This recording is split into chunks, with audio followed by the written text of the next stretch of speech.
Hi, I'm Corey. Welcome to Creating with Scraps. Okay, video number 1 and 2 were both epic fails. I'm going to try this again. One question that I've been asked several times and recently is, when I talk about vintage ephemera, what do I mean and how do I store it? Well, that's something I've struggled with for a long time, the most efficient or effective way to store my vintage ephemera. And this is what I've recently come up with, and so far I'm liking it. Now, if you've seen my craft room tour, you know that I use vintage sewing machine drawers like this to store all kinds of things. And I'm going to show you in just a minute, rather than giving you a tour of the room, I'll show you some of the types of things that I store. But basically I use the sewing machine drawers to sort it by categories. And I have basically two big categories, as it were, of the vintage ephemera. One is things that can be used as pages, like envelopes and cards and paper and bags and all of those kinds of things.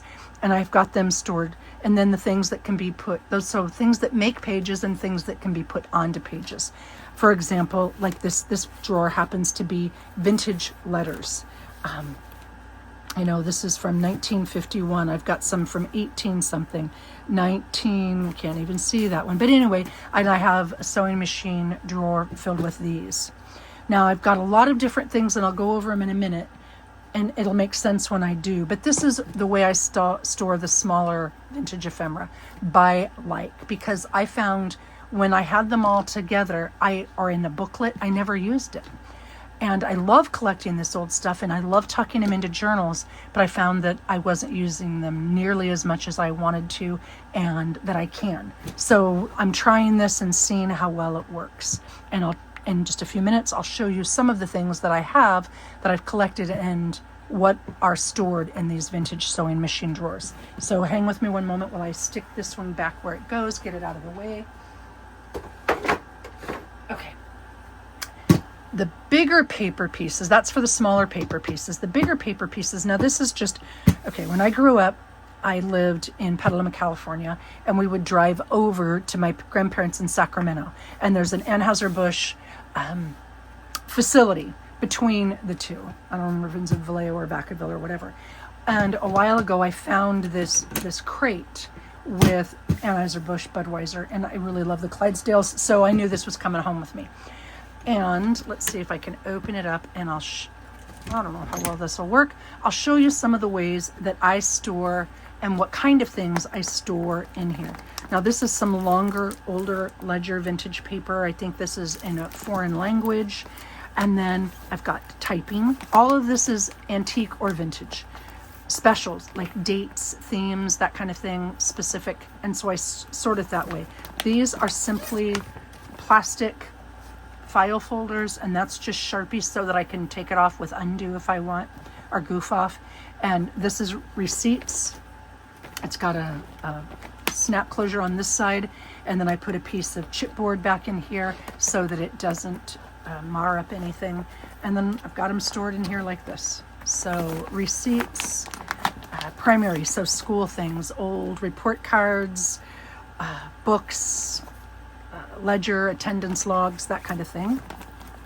Napkin, some old vintage napkin. I store them in here. Newsprint. I don't have a lot of newspaper because it doesn't save well, but I've got some from special dates and such. So that's in there. Sheet music, individual pieces. Now books and sheet music, books and such I have stored in my paper racks.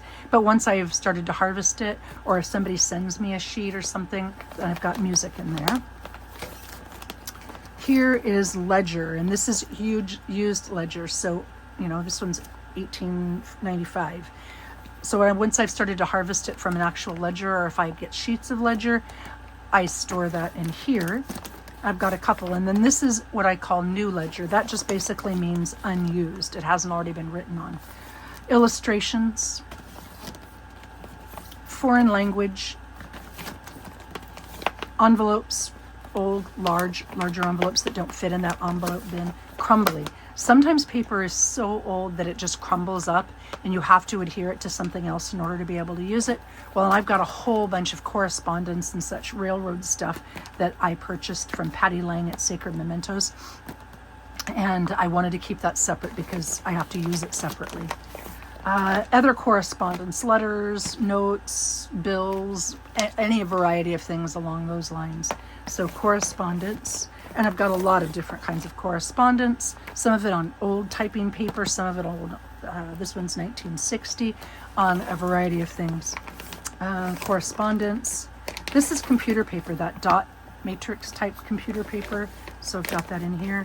Colored. I don't have a lot of that, but I've got some that's on colored paper. I wanted to separate that out. Christmas. So Christmas themed items are in here. Certificates and stocks. Okay, so I've got some stock pieces and certificates. So like somebody went to medical school, basically, that's in here. Somebody else graduated from college, that's in here that I found out and about.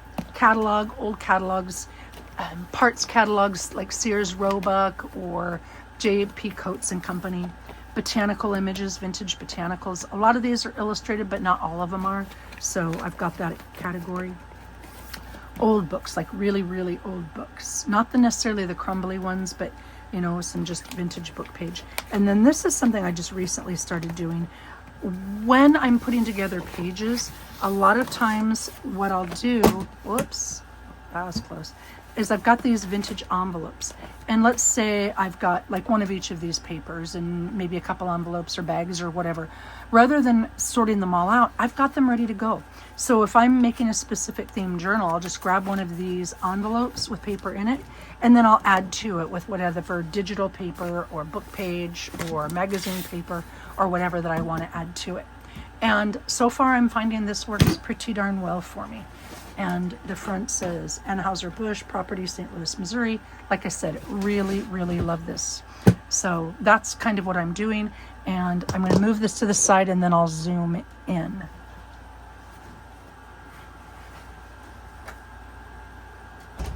I'll try to zoom in a little bit. Okay, trying to keep the glare off of that. Now the reason I didn't, here we go, to go into more detail about the different kinds of things I store in the sewing machine drawers is this.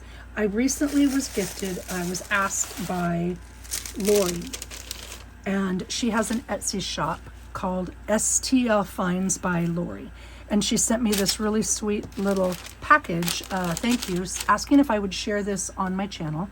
And I said, sure, you know, because for a lot of reasons. One, you want to be able to, if you're going to buy something on Etsy, you want a reputable seller.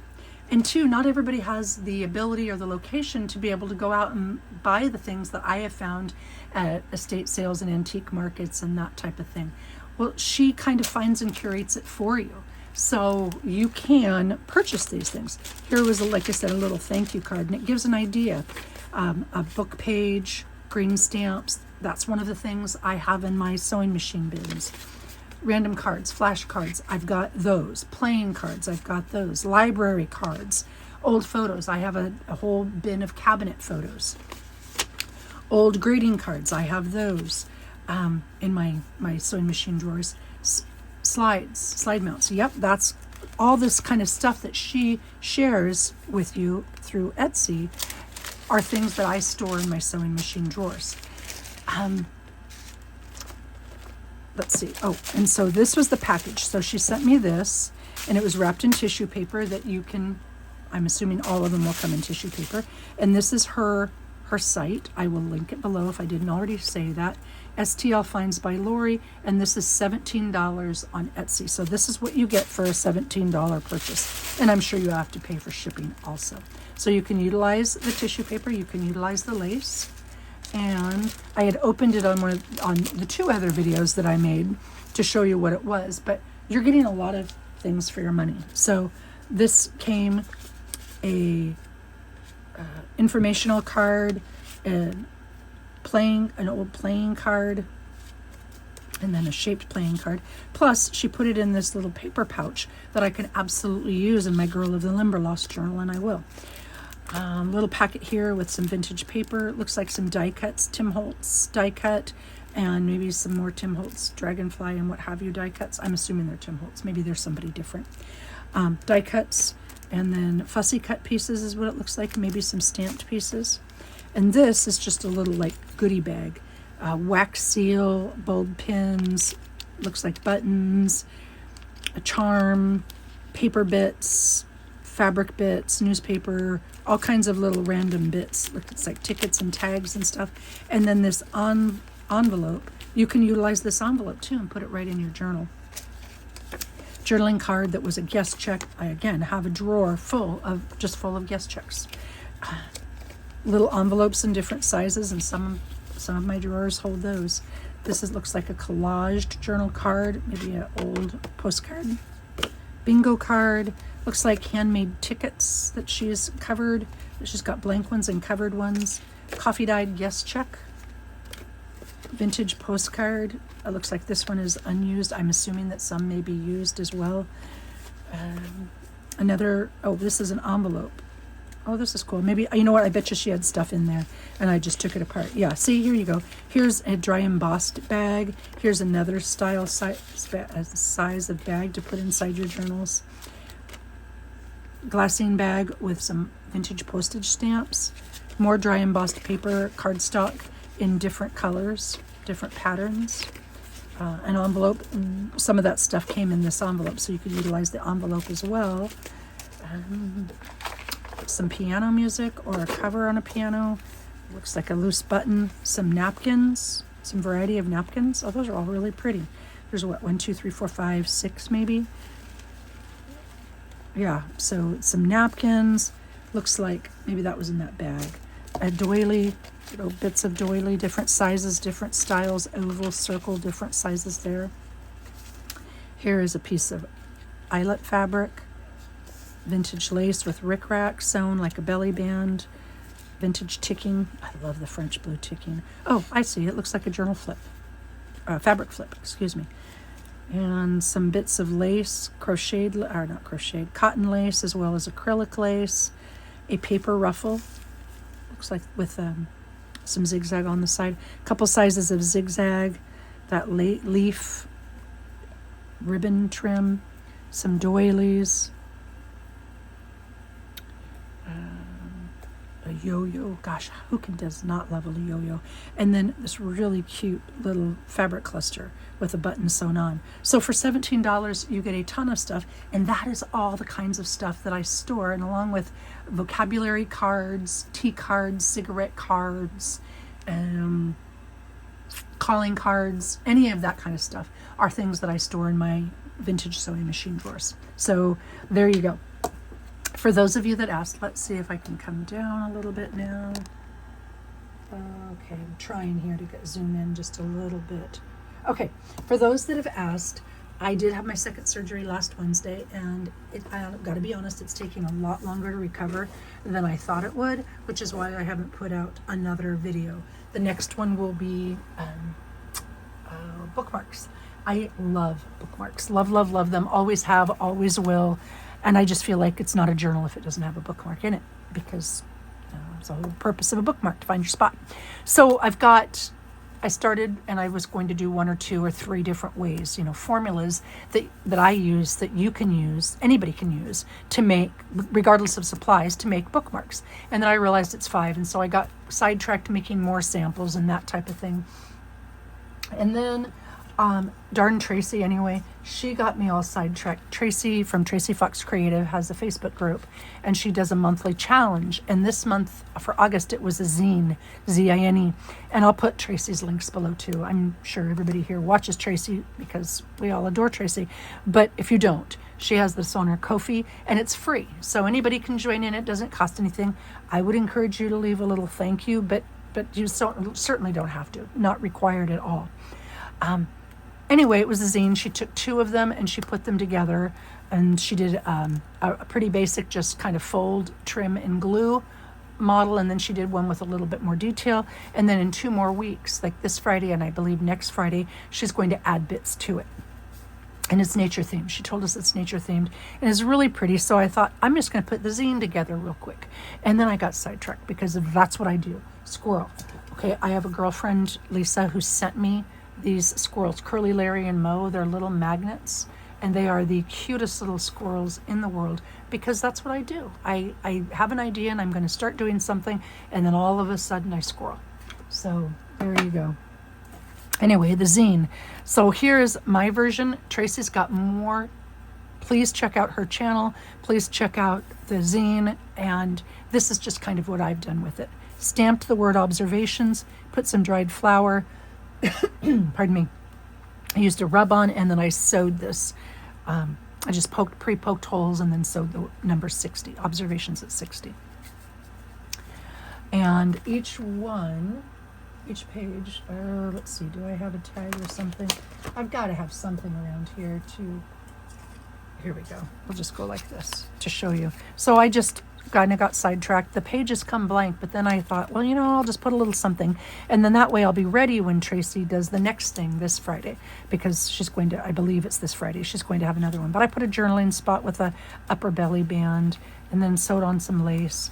And then here's a top tuck spot. And then here's a pocket. And I had some of these dried flowers in a variety of sizes. So I made mini clusters using dried flowers and turned them into pockets. And I was not born in 1945, I was born in 65, but I was born in January. So I just really loved that vintage piece of paper, tucked it in there. Why not? Here is a side tuck. There's some openings on the top, and then there's some opening on the side pockets. So whatever Tracy, here you go, like this one, this isn't open on the side. So whatever Tracy does, I'll be able to, include in what I've already done. This is a window film with some vintage lace and pull out. And like if there's fussy cuts or messages or something, I'll be able to put that right on here. Here's another, whatever she does, I'll be able to tuck in the pocket. And then here's another one of those transparency covered dried flower bits at the pocket. And then one of the 3 pocket folds that I love to make with scraps. And this is simple tuck, and this was a fun one.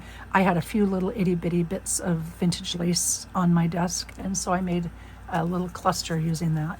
And then here is a regular belly band with vintage lace, and then the last of the little pockets, and that's just, I think it's even a dried weed, if memory serves. And then this is going to be a fold out journaling spot. I'll put a little notepad in there, and this is vintage handkerchief or napkin. So I got squirreled one day, and a couple days actually, I think it took me a couple days to do it, and I made the zine. So if you haven't, please do. It's a whole lot of fun. I would encourage you to follow along. Works great for the JJ 10-minute makes, because you can easily do a little bit at a time in 10 minutes. One day after surgery, or after my recent procedure, I keep a bin next to my desk of things that I need to work on. Either scraps or pieces that I've got, or like here I was working on the different bookmarks that I wanted to make. And I had a piece of this tissue paper that I got on my summer vacation. And I was starting to make things with that. I was just in the mood. And I had this piece of scrap paper. And again, this is one of those pockets with three pockets. It's a random rectangle. You fold this over and you get a pocket. You put a piece of tracing paper or coffee dyed tissue paper, whatever there, and then you get a pocket. Love making these things. So I made those. I made a little booklet using the tracing paper. So not tracing paper, I'm sorry, tissue paper. I used this tissue paper, put some on Wonder Under, and I just made random things with it. I made this little booklet. That goes here. Oh, I see. Does this go here? No, that goes somewhere else. Just started making things. Here we go. Here's another one of those little 3 pockets. That's with that paper also, the tissue paper. So a fold over journaling card, a standard journaling card. I think this one, oh, I see. It's just a little pad, journaling pad. And then this is a little notepad for journaling there. And this was randomly in there, so I made a journal closure, just sewed it on. It's with one of those D-rings and whatever kind of loops these are called, the hooks. So for some journal in the near future, I made that. I have feathers, and no, I don't go and catch birds and pluck their feathers. I've gotten some grief for using feathers. I like them. When I go on a hike or a walk with my husband and I find them on the ground, I pick them up. They're not eagle feathers. They're not illegal. Some people have an issue with it, but I don't. I like saving them. So this is just using a split pin or a brad, whatever you call it, with some journaling space and a double-sided window to save that feather. And then here are some of the tissue paper. This is all different ways that I used tissue paper. So here's that bird tissue paper with a found feather. I have no idea what bird comes in that color, but I thought it was really cool. Oh, I know, I was making these for bookmark samples, different ways that you can do bookmark. And I was using this tissue paper and I got sidetracked. And so here's another peek through using that tissue paper. And then here's a little cluster with a dried flower, dried baby's breath, and a feather on top of a bookmark. So there are some ways that I was doing that. And then I was making bookmark samples, and I had this napkin, vintage napkin, and I've got some of these. I get them every year for my students with Posca pens. We make bookmarks at the beginning of the year. And so I grabbed one of these blanks, these real thin blanks, and I made this because my friend Lisa does sunflowers. And so that made me squirrel again. See, the squirrel came for a reason. And I thought, well, gosh, I had put Wonder Under on this, and so I might as well use it, right? So I thought, well, you know, I've got some chipboard, and I started to put together a little journal. Now, my friend Lisa likes to make ephemera pieces, and she's been meaning to make sunflower journals for a while. And I thought, well, I'll just do a journal base, and then she can take, you know, some of the ephemera pieces she makes and put it in here. And so I got sidetracked, and I used the Wonder Under, and I put it on the back of the napkin, and then I ironed that onto the chipboard, and then I made this, you know, just a base for a journal. This is actually a side tuck, and she likes tatting also, so I put some tatting on the edges, and then the pages are just all undecorated for her to finish as she chooses. I covered it with collage medium, just used a piece of the Tim Holtz heavy duty stuff for the back, and there's the base. And so I had a question for you. Is this something you would want to purchase? It only took, you know, I don't know, however many hours. For me, it took a couple days because I can't sit for very long, but where you get a base like this, whatever it looks like, and you create the ephemera to go in it. Now, I left these particular pages blank so that she can glue them together if she wants. I thought I had another piece. Oh, here we go. This is another piece I made using that using the tissue paper. So I didn't glue them together. It's all assembled. It's all in here, right? And there's a little bit of stretch room, right? But I didn't glue the tops and bottoms so that if she wants to, she can glue the bottom and make it a top tuck. If she wants to sew something on there, she has some flexibility to sew something on there. Or she can glue the top and bottom and open this up and make a side pocket. The idea being it's, you know, user-friendly. You can utilize it as you want. So maybe you've got one of these hidden paper clips and you just want to put it on the top of your page or your pocket, but you don't necessarily want it to go through to the other side. Well, this allows you to do that. So is that something people like to purchase, you want to see, or no, you want the whole thing, the journal all the way completely done? I'm just curious what you guys think. So if you have a moment and would like to leave a comment letting me know your thoughts, partially done journals, the pages, page bases, and the cover with the closure, and this one happens to have, you know, some little pins on the bottom with a quote, you know, whatever. Would you like to see them like this, or do you much prefer completely completed journals? I'd love to hear what you think.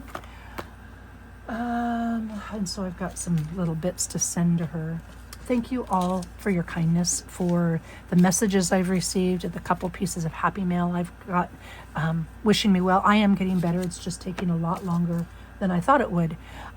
I do intend to have the video for you in the next day or two. I just can't work for long periods of time like I'd like, but I'll have that. And so I do intend to still do some JJ 10-minute makes. Also, and I've been meaning to say it for the last couple of videos, and I keep forgetting, the 3 and 30. I didn't know that Tony and Margaret were going to do that because the end of the school year was crazy busy and I just hadn't had a chance to watch. So I didn't know. I apologize if the timing seems strange, but my 10-minute makes were completely based on, you know, different things Tracy and I were experiencing and the ability to craft for any length of time. But I do intend to join because I love the idea of 3 and 30 as well. I think it's phenomenal. And I printed some things that I found on Pinterest and such, and I pulled them out of things that I can make in 30 minutes. Oh, see here, this is one of the samples for bookmarks. So that's coming up. If you're not already watching it, please do. Tony and Margaret are amazing crafters and creators, and they've got some fabulous ideas. And it's an open collaboration, meaning that anybody's welcome to join in. You can use the hashtag, just like JJ 10 Minute Makes. Use the hashtag, inspire people, share what you're making with others. It's always a lot of fun to see what other people are doing, how they're doing it. I don't know, maybe half of what I make is inspired by something somebody else made, and then I twist it and change it a little bit to make it my own. I mean, good Lord, these hidden paper clips, they were all over the place about a year ago. And I've got some stacked ones, and it's in these little bins that I've got of little bits of linen, because I was going to do a series on using linen pieces. And this is a lot of this is all create with me. And again, just based on something I saw somewhere, and I changed it and made it my own. And that's how we grow as creators. We learn from each other and are blessed by each other. So thank you very much for watching. I hope to be back very soon. I appreciate you. Take care and happy creating.